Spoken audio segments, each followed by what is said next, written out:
Hi folks, and welcome back to the Grampy Gamer channel. That's it, you guessed it. This is that channel where you get to see this old git talk about modern games. Well, for today's in-car comments, oh my god, sorry folks, I've been away for a few days, but I just needed to broach this subject first.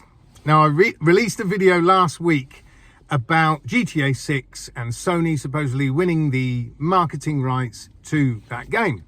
So I posted up that video. Also said in there that apparently it's been rumored that they're going to be selling next year, the end of next year, in the fall of next year, they're going to be selling the PS5 Pro bundled with GTA 6. Now, clearly, that's not going to be happening because Rockstar themselves have said the game's not coming out till 2025. So that rumor was obviously not right.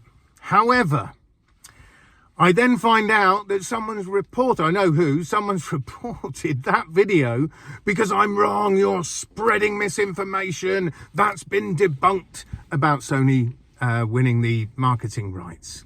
So I've got no problem, guys. I've got no problem being wrong at all. If what I've said has proved to be wrong, great. Then I can just make a new video and update it and say, actually, this is what's going on. But this poor person just had a bit of a meltdown in the corner and reported it to YouTube for spreading misinformation. Fill your boots, guys. You know, at the end of the day, I'm only an old git who's been playing games for like over 40 years. So I'm no expert, I'm no journalistic expert. Like I say, just an old giffer who likes to play computer games. That's it. So I just try and bring you rumors and things that I've heard from people I've spoken to, from stuff I've read online, and I just try and bring that to you guys. So if people get all bent out of shape because they think I'm spreading misinformation, knock yourself out. Honestly, you can't cancel me. I'm not worth cancelling. There's literally, my channel isn't monetized, nothing. So anyway, fill your boots. I try not to obviously tell you guys duff information. I try and give you the truth as much as I can, as much as I know, and then I share it with you guys. So, having said that out of the way, I have a new leak apparently about the PS5 Pro. Now, take it with a pinch of salt. It isn't guaranteed, although the sources seem to be pretty solid from where these leaks have come from. But I found out that it's supposedly going to be released next September. That's when that's going to take place, around that time. It's got a 2 terabyte hard drive and it's going to have 14 teraflops of computing power. So the standard PS5 has, I think, 10.4 teraflops.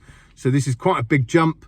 And obviously with a 2 terabyte SSD, which is going to be very welcome, because with the size of the games today, especially with GTA 6 on the horizon for 2025, yeah, I think you're going to need a lot of drive space. I really do for that game. I can't even imagine how big of a download that game's going to be. So, but it did make me think, you know, we've spoken about it before, would it be worth getting a PS5 Pro?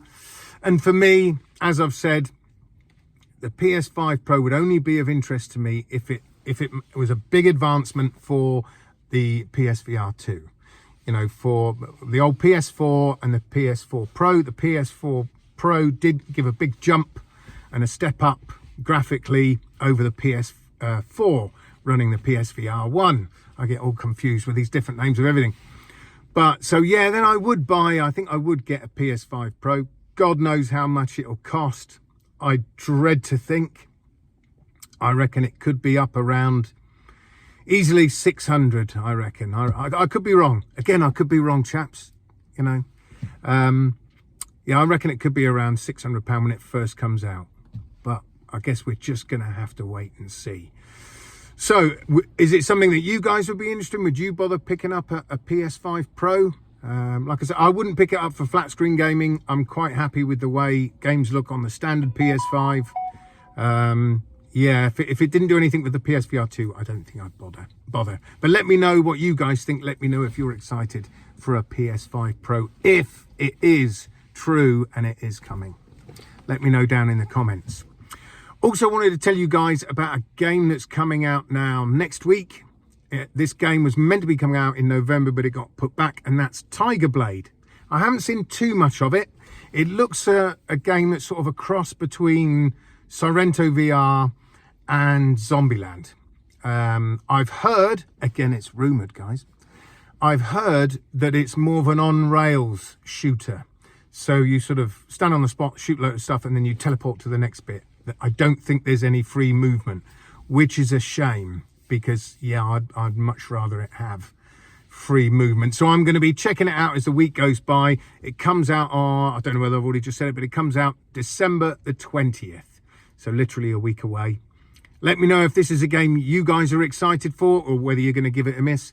Me personally, at the minute, I'm probably going to give it a miss for now. Even if it is a good game, I'm going to wait because I'm still having too much of a blast with Arizona Sunshine 2 and RE4 Remake VR mode, which is fantastic, I have to say.